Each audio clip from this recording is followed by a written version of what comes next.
Hi, it's Chuck Kent from Lead the Conversation. Here today with Christian Aloma of Threadline, talking about the difference and relationship of narrative and story. So, welcome, Christian. Thank you. So tell me, what's the difference between narrative and story, and how do they ideally relate?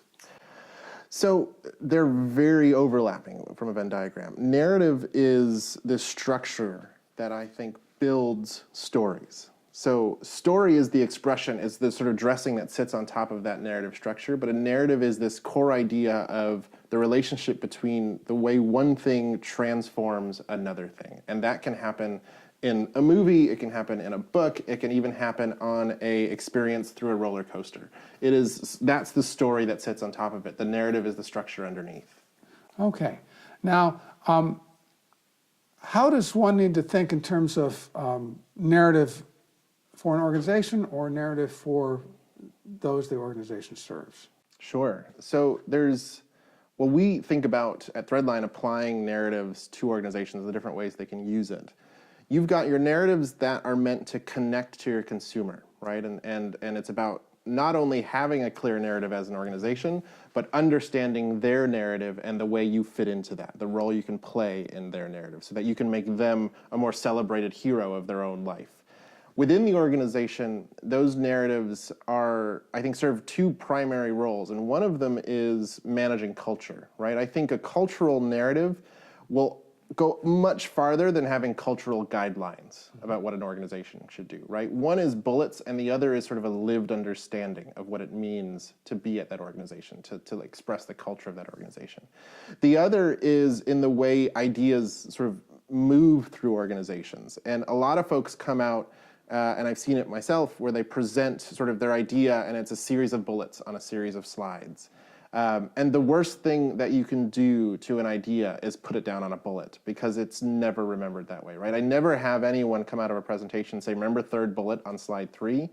But if you package it in a narrative, and I don't mean it has to be once upon a time I had an idea, but if you use the narrative structure to make sense of that idea within the organization, then people walk out of that meeting understanding what this idea means to me or to the organization and what we should do about it.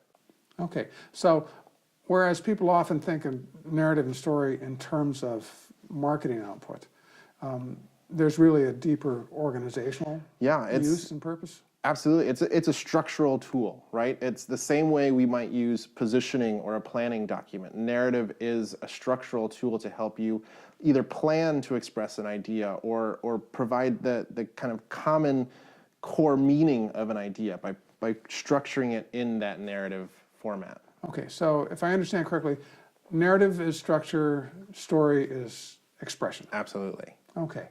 What do you see now, since it's such a hot topic, narrative story, however, the overlapping misinterpretations, what do you see as the biggest opportunity and or missed opportunity with narrative in organizational life today?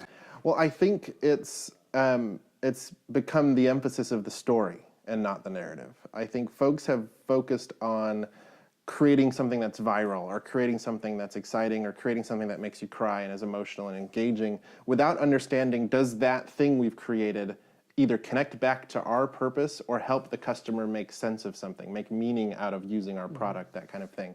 And that's one of the things I think that they've missed. The other thing that I think many organizations miss is when they make themselves the hero of the narrative. And if you're in business to serve others, and if they're not the hero in your story, there's no story for them at all, right? And so you've got to have the kind of organization and the kind of relationship with them where you're not only certainly have to express your own story, but that story has to be in service of theirs. It has to help their story kind of be expressed or help them become the hero or help them celebrate some aspect of who they are or what they're doing. And that's where I often talk about it in sort of chain narratives, right? Is your narrative has to support theirs. And when that happens, then they start to see you as really a part of their own. Okay, and if you had one bit of advice for the C-suite relative to narrative and story, what would that be? I would say if data is king, which I think a lot of folks think today, narrative is the crown that everyone respects. You've got to not just emphasize and prioritize that folks are taking action or using the data, but that they're actually making sense of that data, that they're taking that data and making it relevant and meaningful to the organization, and that only happens in a narrative structure.